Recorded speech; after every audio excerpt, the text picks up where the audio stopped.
जय श्री कृष्णा। आप सभी को देवशयनी एकादशी की बहुत बहुत शुभकामनाएं। हमारे हिंदू धर्म में एकादशी की तिथि बहुत महत्वपूर्ण होती है। हर साल 24 एकादशी होती हैं, लेकिन जब अधिक मास या मल मास होता है तब इनकी संख्या 26 हो जाती है। और आषाढ़ मास के शुक्ल पक्ष की एकादशी को ही देवशयनी एकादशी कहते हैं। सूर्य देव के मिथुन राशि में आने पर यह एकादशी आती है और इसी दिन से चातुर्मास का आरंभ हो जाता है। इस दिन भगवान विष्णु क्षीर सागर में शयन करते हैं और फिर लगभग 4 महीने के बाद सूर्य के तुला राशि में जाने पर उन्हें उठाया जाता है। जिस तिथि को इन्हें उठाया जाता है उसे देव उत्थान एकादशी के नाम से जाना जाता है। तो आज के वीडियो में आप सुनेंगे देवशयनी एकादशी की व्रत कथा। एकादशी के दिन व्रत के नियमों का पालन करने के साथ साथ कथा का भी बहुत महत्व होता है। मान्यता है कि देवशयनी एकादशी का पाठ करने से और सुनने से समस्त मनोकामनाएं पूर्ण हो जाती हैं और भगवान श्री कृष्ण का आशीर्वाद भी प्राप्त होता है। देवशयनी एकादशी की कथा का वर्णन स्वयं भगवान श्री कृष्ण ने किया है। शास्त्रों के अनुसार भगवान श्री कृष्ण ने इस वृतांत को देवराज युधिष्ठिर को सुनाया था। पौराणिक कथा के अनुसार सतयुग में मानधाता नाम के एक चक्रवर्ती राजा हुआ करते थे। राजा के राज्य में समस्त प्रजा सुखी थी। एक बार उनके राज्य में 3 साल तक वर्षा नहीं होने के कारण भयंकर अकाल पड़ गया। अकाल से चारों ओर त्राहिमाम मच गई। इस वजह से यज्ञ, हवन, पिंडदान, कथा, व्रत आदि कम होने लगे थे। प्रजा ने अपने राजा के पास जाकर अपने दर्द के बारे में बताया था। अब आप इस कथा को विस्तार पूर्वक सुनिए। धर्मराज युधिष्ठिर ने आषाढ़ मास के योगिनी एकादशी के महात्म्य को सुनने के बाद भगवान श्री कृष्ण से कहा, हे जनार्दन, आषाढ़ मास के शुक्ल पक्ष की एकादशी का क्या व्रत है? इस दिन किस देवता की पूजा होती है और इस व्रत का क्या विधान है? कृपया कर हे मधुसूदन ये सब विस्तार पूर्वक बतलाइए।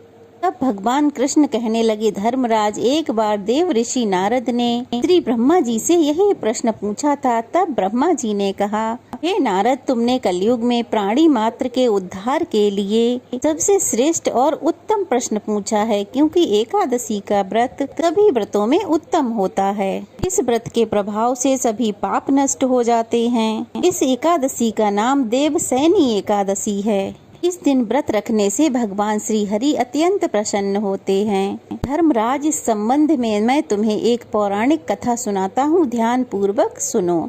एक समय मानधाता नाम के एक सूर्यवंशी राजा थे। वह सत्यवादी, महान तपस्वी और चक्रवर्ती थे। वह अपनी प्रजा का पालन संतान की तरह किया करते थे। उनकी सारी प्रजा धन धान्य से परिपूर्ण थी और सुख पूर्वक जीवन यापन कर रही थी। उनके राज्य में कोई किसी प्रकार का दुख नहीं था और उनके राज्य में कभी अकाल भी नहीं पड़ता था।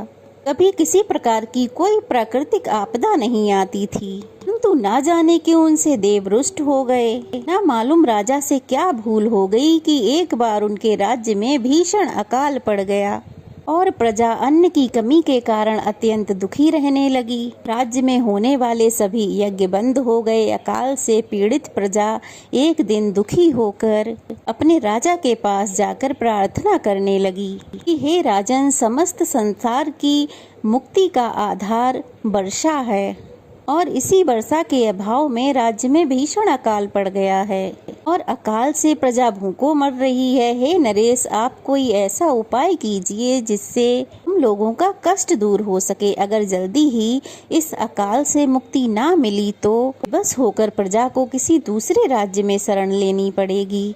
प्रजा का दुख और बात सुनकर राजा कहने लगे, आप लोग सत्य कह रहे हैं। वर्षा न होने के कारण आप लोग बहुत दुखी हैं। राजा के पापों का कारण प्रजा को भोगना पड़ता है। मैं बहुत सोच विचार कर रहा हूँ, परंतु फिर भी मुझे अपना कोई दोष दिखाई नहीं पड़ रहा है। आप लोगों के कष्ट को दूर करने के लिए मैं बहुत उपाय कर रहा हूँ, परंतु आप लोग चिंतित मत होइए, मैं इसका कोई ना कोई उपाय अवश्य ही ढूंढ निकालूंगा। राजा के वचनों को सुनकर प्रजा तो चली गई। राजा मानधाता भगवान की पूजा कर कुछ मुख्य व्यक्तियों को साथ लेकर वन को चल दिए। वहाँ वह ऋषि मुनियों के आश्रम में घूमते घूमते अंत में ब्रह्मा जी के मानस पुत्र अंगिरा ऋषि के आश्रम में पहुँच गए। रथ से उतरकर राजा आश्रम में गए। वहाँ अभी ऋषि अब नित्य कर्मों से निवृत्त हुए ही थे कि राजा ने उनके सम्मुख पहुंचकर उन्हें प्रणाम किया। ऋषि ने राजा को आशीर्वाद दिया और फिर पूछा कि हे राजन, आप यहाँ किस प्रयोजन से पधारे हैं, उसे कहिए। तब राजा कहने लगे, हे मुनिवर, मेरे राज्य में 3 वर्ष से वर्षा नहीं हो रही है, इससे भीषण अकाल पड़ गया है। मेरी प्रजा भयंकर कष्ट भोग रही है। राजा के पापों के प्रभाव से ही प्रजा को कष्ट मिलता है, ऐसा शास्त्रों में लिखा है। मैं तो धर्मानुसार राज्य करता हूँ, फिर ये अकाल कैसे पड़ गया, इसका मुझे अभी तक पता नहीं लग सका है।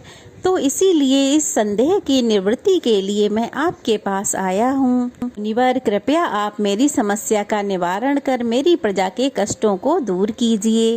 राजा से सारा वृतांत सुनने के बाद ऋषि कहने लगे कि हे राजन, इस सतयुग में धर्म के चारों चरण सम्मिलित हैं। ये युग सभी युगों में उत्तम है। इस युग में केवल ब्राह्मणों को ही तप करने तथा वेद पढ़ने का अधिकार है, किंतु आपके राज्य में एक शूद्र तपस्या कर रहा है। इसी दोष के कारण आपके राज्य में वर्षा नहीं हो रही है। यदि आप प्रजा का कल्याण चाहते हैं तो शीघ्र ही उस शूद्र का वध कर दीजिए। जब तक आप यह कार्य कर नहीं लेते तब तक आपका राज्य इस अकाल की पीड़ा से मुक्त नहीं होगा। ऋषि की बात सुनकर राजा कहने लगे, हे मुनिश्रेष्ठ, मैं उस निरपराध शूद्र की जो तप कर रहा है उसका वध नहीं कर सकता। किसी निर्दोष की हत्या करना मेरे नियमों के सर्वथा विरुद्ध है और मेरी आत्मा इसे किसी भी स्थिति में स्वीकार नहीं करेगी। मुनिवर, आप इस दोष से मुक्ति का कोई दूसरा उपाय हो तो बताइए। राजा को विचलित देखकर ऋषि कहने लगे कि हे राजन, यदि आप ऐसा ही चाहते हो तो आषाढ़ मास के शुक्ल पक्ष की देवशयनी एकादशी का विधान पूर्वक व्रत रखो। इस व्रत के प्रभाव से तुम्हारे राज्य में वर्षा होगी और प्रजा पुनः सुखी हो जाएगी, क्योंकि इस एकादशी का व्रत समस्त सिद्धियों को देने वाला है और कष्टों से मुक्ति देने वाला है। ऋषि के इन वचनों को सुनकर राजा अपने राज्य को वापस आ गए और विधान पूर्वक देवशयनी एकादशी का व्रत किया। व्रत के प्रभाव से राजा के राज्य में खूब वर्षा हुई और प्रजा को अकाल से मुक्ति मिल गई। देवशयनी एकादशी को पद्मा एकादशी भी कहते हैं। इस व्रत को रखने से भगवान विष्णु अत्यंत प्रसन्न होते हैं। इस कथा का सार ये है कि अपने कष्टों से मुक्ति पाने के लिए कभी भी किसी हाल में किसी दूसरे का बुरा नहीं करना चाहिए। अपनी शक्ति से और भगवान पर पूर्ण श्रद्धा और आस्था रखकर संतों के कहे अनुसार सत्कर्म करने से बड़े कष्टों से भी सहज ही मुक्ति मिल जाती है। जय श्री कृष्णा। तो ये थी हमारी देवशयनी एकादशी की व्रत कथा। कैसी लगी कमेंट बॉक्स में जरूर बताइएगा और चैनल को सब्सक्राइब कीजिएगा, वीडियो को ज़्यादा से ज़्यादा शेयर कीजिएगा ताकि अन्य लोग भी इन पावन पवित्र कथाओं को सुन पाएं और जानकारी प्राप्त कर पाएं। तो चलिए फिर मिलते हैं, तब तक के लिए जय श्री कृष्णा। भगवान श्री कृष्ण की कृपा सदा सर्वदा यूं ही हम सब पर बनी रहे।